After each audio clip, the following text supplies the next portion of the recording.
If you Then? want me to be completely honest with you, money.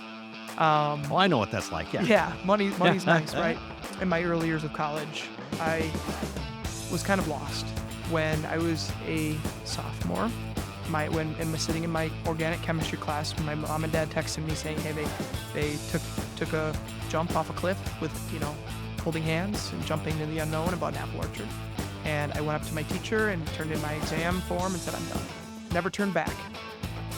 Hello, everyone, and welcome back to Total Michigan, where we interview ordinary Michiganders doing some pretty extraordinary things. I'm your host, Cliff Dubenois. Fall time, cider time. Here we go. And I'm absolutely excited to be venturing around the state and getting the chance to really just explore the stories that are behind this really like fall pastime, iconic piece of Michigan, and something that's very unique to our culture. And today I'm actually in Freeland, Michigan.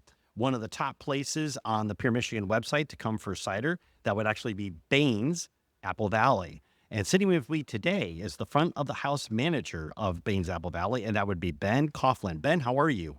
I'm good, Cliff. How are you? I'm doing awesome. Thank you for asking. And it's your family that owns this place. Yes, sir. That's correct. Excellent. So why don't you tell us, what is Baynes Apple Valley? That's such a great question. And kudos to you. That was an incredible opening.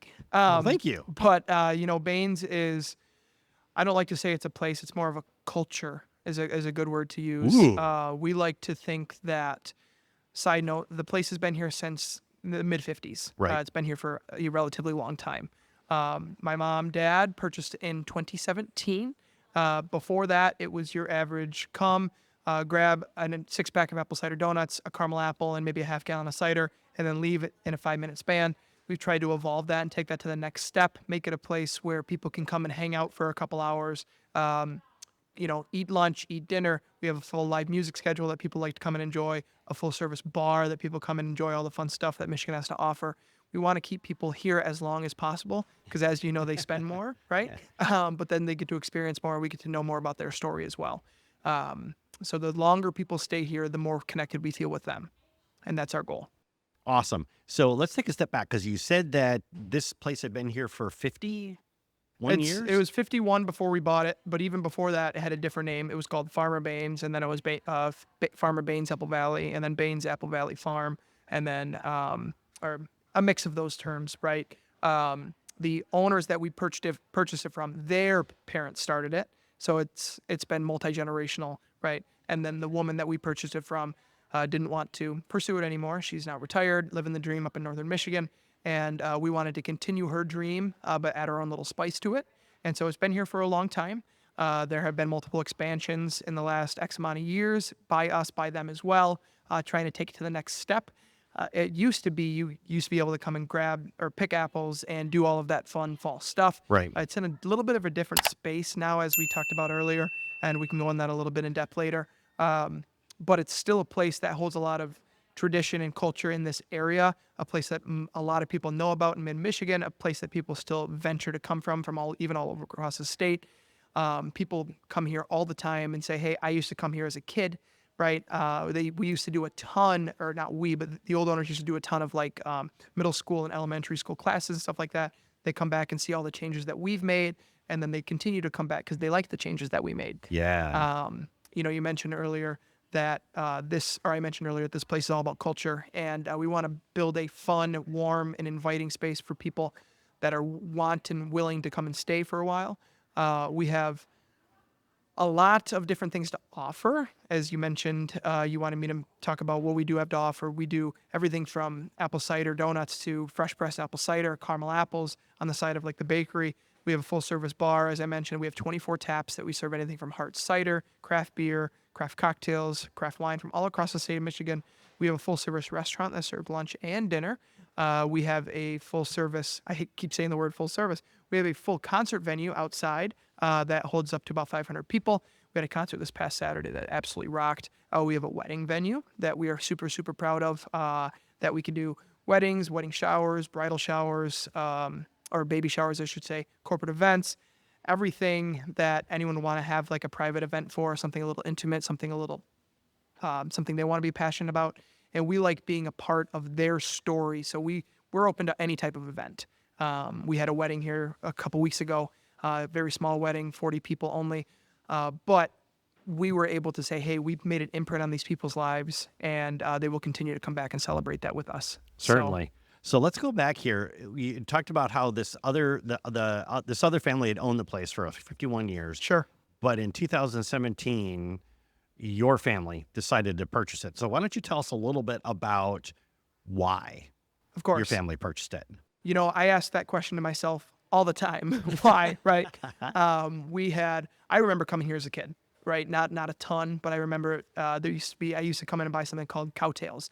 It was a piece of candy that we no longer sell, but very, very, very, very tasty back in the day. That's what I remember. It used to be a place, as I mentioned, you come in for 5 minutes, grab some candy, grab some donuts, and leave.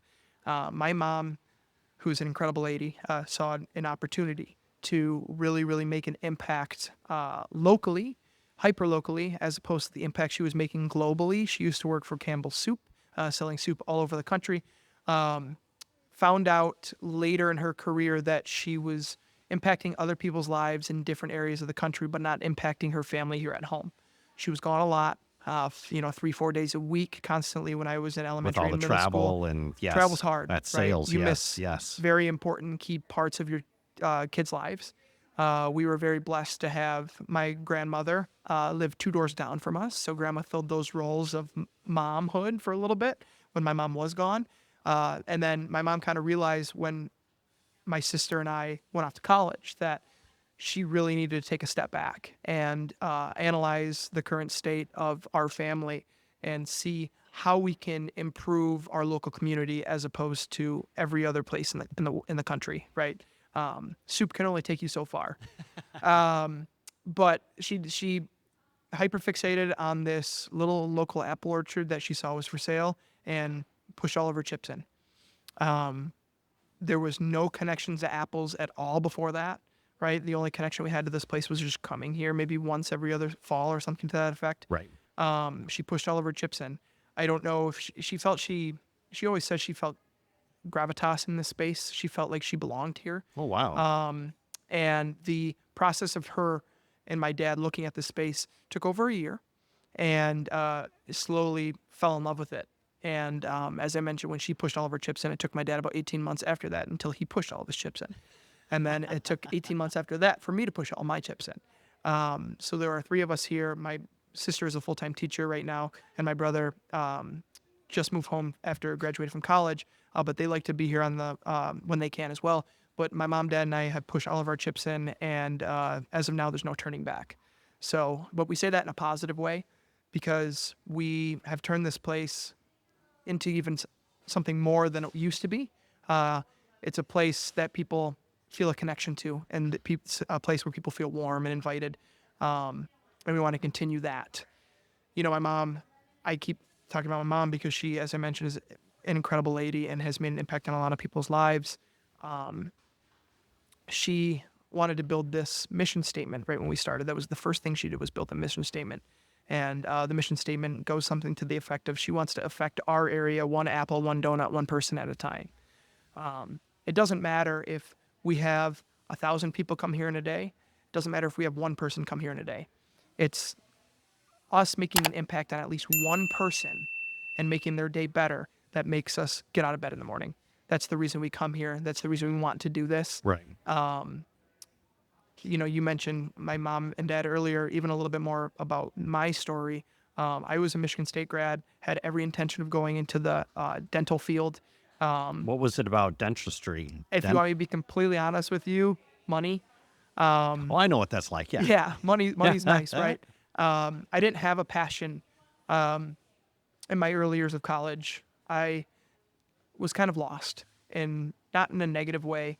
I had to find my way. And Right.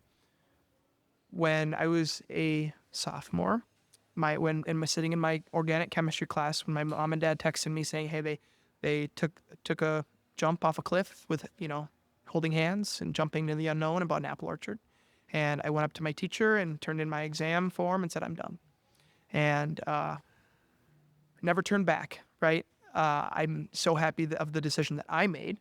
I'm watching all of my friends and from college, all of our fellow Spartans, do big things in big cities, Chicago, Boston, New York, Grand Rapids, Detroit, and I have multiple my friends that I mentioned telling me that they feel like they're heading nowhere with that.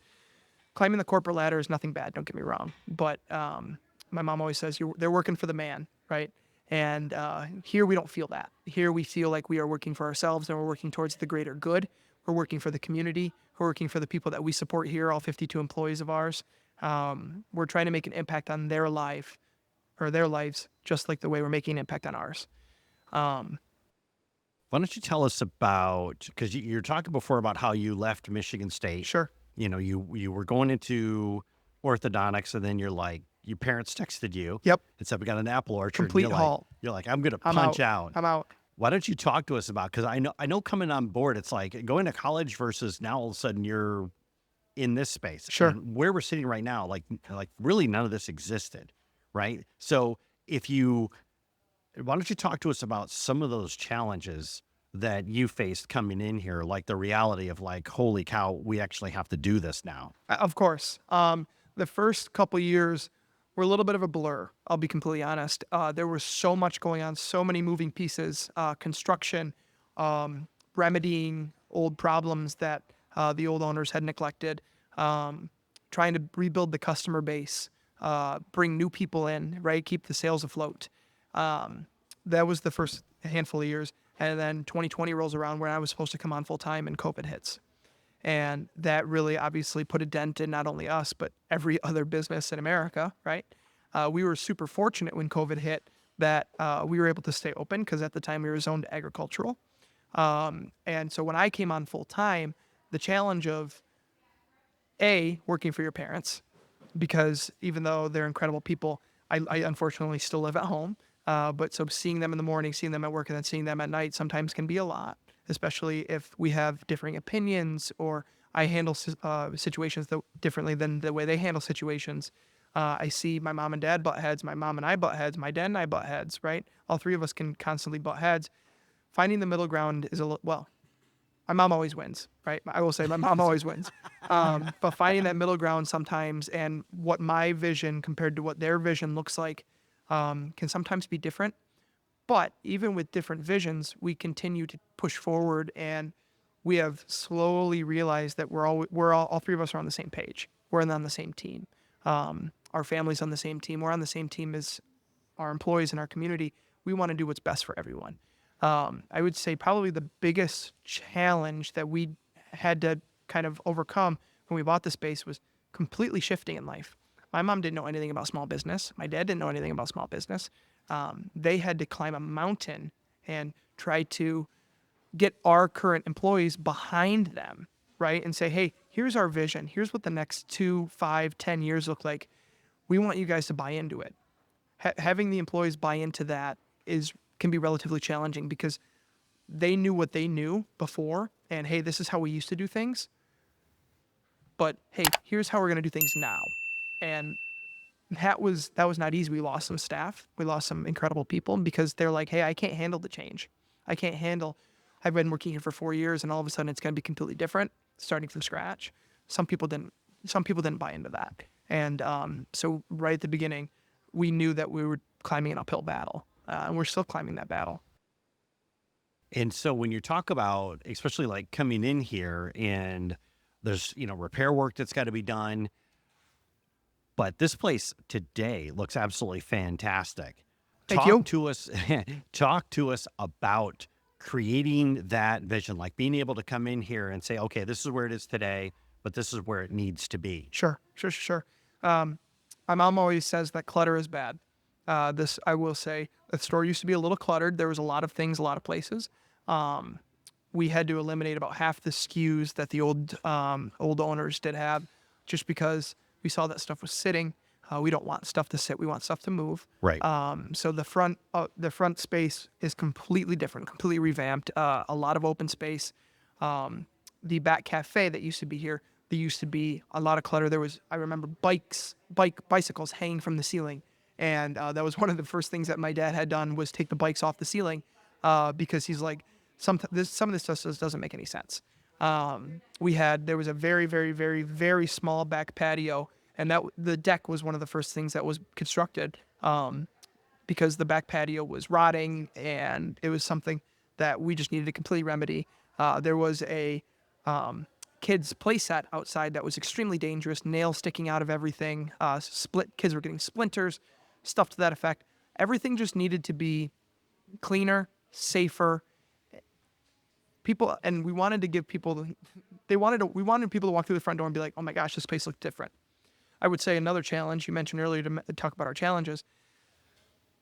If this is going to be a new business that honors the old owners, how did we do what they did, but add our own flair?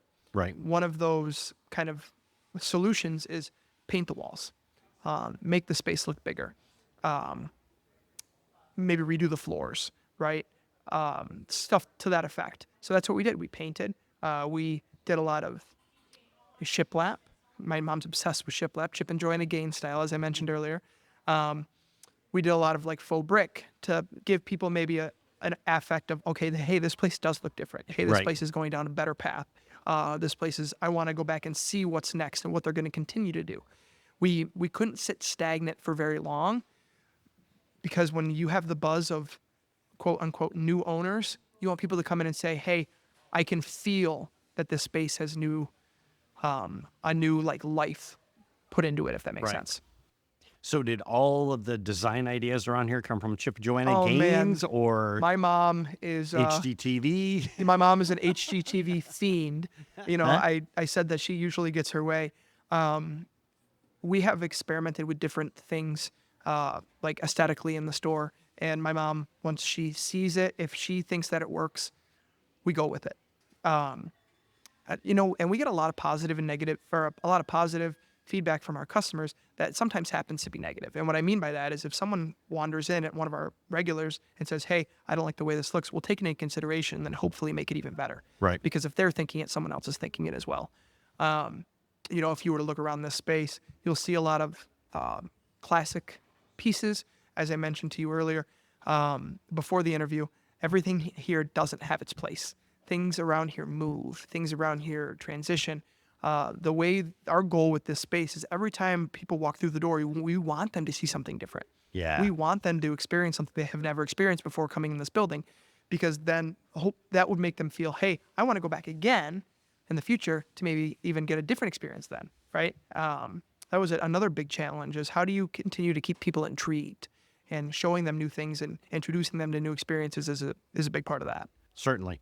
For our audience, we're going to take a quick break and thank our sponsors. When we come back, we're going to explore the experience that you can have at Baynes Apple Valley. We'll see you after the break. Hey, if you are enjoying these great interviews, just take a moment and go to totalmichigan.com/join, and you can get these episodes sent directly to your inbox, because there's a lot more great stories coming. See you there. Hello, everyone, and welcome back to Total Michigan, where we interview ordinary Michiganders doing some pretty extraordinary things. I'm your host, Cliff Dubinois. Today, we're at Baynes Apple Valley, located in Freeland, Michigan, and we're talking with Ben. And Ben, before the break, you were making some very apropos comments about the experience that people can come. So what I would like to do is I'd like to jump right into it, because there's so many things that you have here to offer. So talk to us about when people come here, what can they expect? You know, my college friends always made fun of me. I use the word experience a lot. We are an experiential apple orchard. And the reason we use that word is we want people to come and stay a while, right? Before we had the bar and the tap house and the restaurant and the concert venue, it was in and out in the blink of an eye. Come get your goodies and leave. Very transactional. Yep, 100%. And we are not transactional anymore. As I mentioned, we're more experiential. And we want people to walk through that front door and expect to stay a while, or want to stay a while. We want to make it so homey in here that they don't want to leave.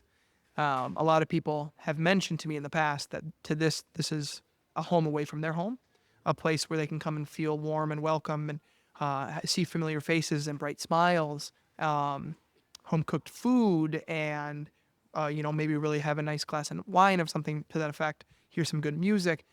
That to me is what a place like this is all about.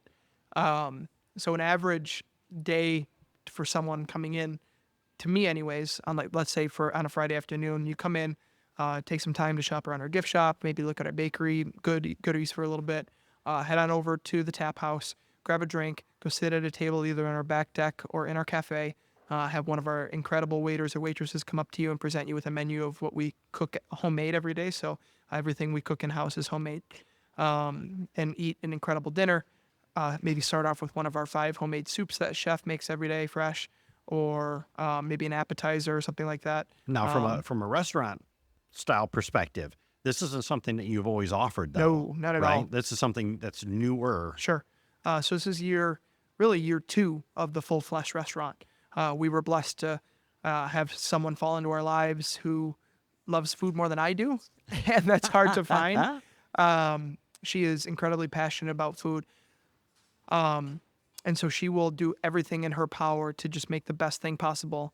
Now the issue when it comes to our kitchen is it's set up to be a bakery. So her name is Jill. Chef Jill is tasked with trying to find ways around, like, not frying food, right? Because we don't have a deep fryer. We deep fry donuts, but we don't have a food deep fryer, right? Or right now we have a pie oven, not a conventional oven. So finding those avenues, and she's done an incredible job. I'll have a little bit of an aside here because I mentioned we're all about the story here. Last year, I got approached at a local establishment that I frequent by a gentleman who is in some type of Peace Corps, and he goes to Ukraine a lot. Okay. And he was in Ukraine last year and got tasked by one of the people that he stays with to bring his son home because their city was under siege. So his name was Dennis. Okay. And Dennis came here. Dennis was 17. Dennis came and worked. The reason the gentleman approached me is because Dennis needed work. Dennis came and worked for us for 3 months. So he was our sous chef for 3 months. Oh, nice. And it was an incredible experience to see someone else's perspective coming from the complete other side of the world in a country that's in disarray. And to honor him, even though he left and probably, unfortunately, we'll never see him again, we have our top menu item right now is our Ukrainian beef stroganoff. And Chef Jill is super passionate about that particular dish because she fell in love with him. And so that's our best-selling item when dinner time rolls around because we love telling that story. So that's just a little aside. Nice. But yeah, so the restaurant has not been around for very long. We wouldn't be able to do the things we're doing here without these incredible people in our life, and Chef Jill falls into that incredible people category. On a night like tonight, trivia night, we'll hopefully bring in about 100 people and about have 50 to 60 food tickets strung up the wall, and she'll just crank it all out like nothing ever happens, right? So how many people do you got working in the kitchen then? That's a great question. Anywhere right now, 5. Could Oh, be okay. anywhere up There we to, go. Yeah, Okay. yeah, All yeah. right. Chef Jill does not do it all. I promise we're not a sweatshop, right? I was going to say, I'm thinking about some kind of hot plate back there where she's just whipping everything, out dishes. Yeah. right? No, Chef Jill fell into our laps, and we're so happy and proud that she's here, hopefully for the long haul. Other than the food, our live concert venue is something we're very passionate about. We had a concert this past Saturday with one of the best mid-Michigan local bands called Stone Street Revival. They brought in about 400 or 500 people, which we were super happy with. And then every Thursday, Friday, and Sunday, we have live music on our back deck, smaller, more local acoustic bands. We want to support them because they support us. Right. And that's what it's all about. Yes. So as I mentioned, the word experiential, we want people to come, stay a couple hours. We are very proud to say that we have big groups coming all the time. For example, we had 15 teachers from a local elementary school come here after work yesterday to just take a load off, have a bite to eat, have a drink. It's a place people feel comfortable. It's not your average bar. It's not your average restaurant. It's a mix of the two. And people feel a lot more comfortable in this space. It's loud, it's bright, you see smiley faces compared to maybe your dark bar or just an average restaurant. Right, So, right. And then from a retail standpoint coming in here, what really impressed me was the fact that you carry a lot of products from around the state of Michigan here. Talk to us about the decision to do that. Sure. So the concept that we call it is called reverse conglomerate. And what that really means is we go on a hunter-gatherer kind of mode, go to places like Grand Rapids, go to places like Traverse City, go to places like Detroit, and bring in products from all across the state here. This is my mom. Hi, Mom. Product this morning in? We did. our cottage is up in a little town north of Traverse City. And so when we go in hunter-gatherer mode, we go to all of these places and come back with full truckloads of, today was pillows in particular, from northern Michigan. But Oh, interesting. everything from Cherry Republic, which is one of the state's quintessential brands. Fustini's olive oil is something we're really proud to have here because they're very selective on who sells them. Another brand that we really, really love is called, why am I think, Beer City Dog Treats. Beer City Dog Treats. And what that Okay. is it is a brand out of Grand Rapids. They use all of the founders' spent malt. It's Founders Brewery spent malt. Okay. And they hire an X amount of people with Down syndrome, special needs. Nice. And they bring them into their facility and make dog treats. And so we sell those here. So we go once every other week this time of year and go to Grand Rapids and pick up dog treats of all things, right? We like working with people that have stories to tell and stories that matter. And they're one of those companies that matter, right? They're doing something positive for the community. Right. And we like to exemplify that here. So tomorrow I actually go on a hunter-gatherer trip. I have to go to Lansing to pick up products. It's a lot of time on the road, but it makes it worth it. Right. So as of now, we work with about 65 or 66 Michigan vendors. Whoa. And we like to say that we're 100% Michigan made, which is super cool too. So everything, as I mentioned, from the retail side, but even on the food side, Michigan honey, Michigan jams, Michigan jellies. It's you could walk through our gift shop 5 times and see something different every time. And then talk to us about the decision, because you mentioned this before at the very beginning, but you have like all these outdoor spaces. People are coming here to do weddings. Sure. I think you were sharing with me just in a few weeks, you've got another wedding that's going to be here. Yep. They've got spaces where you can have like events. Yep. Like people can rent out room. I know you were talking before, you showed me before, there's this house next door where you can have all these events. Talk to us about why you would go that route. Sure.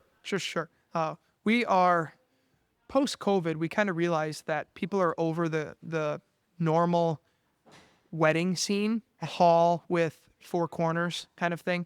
And we kind of realized that this space is really special, and it means a lot to a lot of people. So, and it's not your average hall. So why not try to do some higher end events? We do a ton of class reunions. Cool. Yeah, we had one just a couple weeks ago for our local high school. We do a ton of class reunions, a handful of weddings. It's a different space, and people really want different these days. The big trend right now is barn weddings, right? Yes, it and is. This Yep. isn't a barn by any means, but it definitely has that barn aesthetic. Wood everywhere, big windows with light shining in. It has that smell, that rustic smell to Yes. it. And people really gravitate towards that. The space only holds up to 100 people, but we are ones to adapt. And so Right. we have a wedding next summer for very, very good family friends of ours in our back orchard for 200 people. And we had to cut down some apple trees to make room for the tent that's going to be put up. So we are willing to adapt with people who are willing to work with us. If that makes sense. We had to close our store early last week because we had some executives at a local company come, and we're willing to do that because we want to be a part of as many events and as many people's memories as we can. Right. That's what this space is meant to be. The old pictures that are people showing me, like, hey, here's a picture that I took when I was 18 years old, 30 years ago, right? And then they come back and try to recreate that same picture. It's all about the memories here. It's making the Yes. memories and having that experience. That's what really means a lot to us. So Talk to us about some of the upcoming events Sure. that are coming. Sure. We have 3 more big concerts. This upcoming Saturday is the quintessential Bob Seger tribute band. They're called Shakedown. Bob Seger is one of the original ways my mom and dad bonded. It's their favorite singer. And so they have never seen him. So they will get to see his as close as you can get this upcoming weekend. And then the weekend after that, the 28th, is my Hard Cider Festival. I bring in 15 of my friends from all across the state, breweries, wineries, cideries, distilleries, to serve what they're passionate and proud of. So we, as I mentioned multiple times, we support them because they support us. So they'll send owners, representatives, locals to come and set up a tent with their name on it. give out some swag, present 4 or 5 of their products that they're proud of. That's a 5-hour event from 2 to 7 that I'm super excited about. And then the 2 weekends after that, I work with my first national band. They're called the Accidentals out of Nashville. Ooh. They're coming here to play a show on Sunday, October 6th. Their lead guitarist is the lead guitarist for a woman named Lainey Wilson, the Okay. country singer. And she's flying up from Texas the day after one of Lainey's shows just to play here. So Nice. we're really, really looking forward to that. I'd love to sell out. That's kind of our goal. I really hope we do. And then the following Saturday, October 14th, I think it is, 13th, we welcome one of Michigan's best country bands called Family Tradition. The next 6 weeks are chaos, but it's good chaos, right? Organized chaos is the way we Right. like to say it. There's a lot going on all the time around here. It's finding a way to handle and deal with it that makes it fun. So When you dropped out of school, orthodontic school, back in 2016, 2017, did you ever envision that you would be in a position like this? God throws curveballs sometimes, and it's whether you stay in and try to hit the curveball or back out of the zone, right? Decided to stay in and try to hit, and no, to answer your question, I did not expect to see myself here, but I wouldn't regret it I wouldn't regret it any day of my life. I wouldn't take it back for anything. I get to see my parents every day, whether that, some people call it a blessing, I call it a curse. But it's working with them and growing closer to them is incredible. I see my regular people that come to my bar a lot, and they come in because they don't come in because they want to drink. They come in because they want to see us, and they come in and they want to experience everything that we have to offer. As I mentioned, they want to see the bright smiles and all of the fun things going on. Other people want to be a part of fun things, and I put ourselves into that fun thing category. Right. And I think that really draws people here. Ben, if somebody's listening to this and they want to come check you out, connect with you online, what's the best way for them to do that? Oh, that's a great question. We're on social media. I need to be better at Instagram. I use Facebook a lot for our social media, so I post all of our updates on social media for Facebook anyways. My sister's trying to push me towards the Instagram, and I'm trying. We have a new website that's getting published here in a couple weeks. The old website's still up, but it's not as pretty as the new one. So the new website's something I'm super proud of. Follow us on Facebook. That's where we post everything. We're super proud of everything we do there. And then updates come out like crazy. Once Halloween ends, because that's our busy season till Halloween, we do smaller private events. I have a couple whiskey tastings planned. I have a beer tasting planned. We have small events that are like ticketed only, and you can only find out about them through Facebook. So Facebook is the place to be. Nice. Ben, thank you so much for taking time to chat with us today. Really appreciate it. We hopefully we'll have you back. I know you're doing extraordinary things all over the state, but hopefully you like this enough to come back someday. I definitely will. And for our audience, you can always roll on over to totalmichigan.com and click on Ben's interview and get the links that he mentioned above. We'll see you next time when we talk to another Michigander doing some pretty extraordinary things. We'll see you then.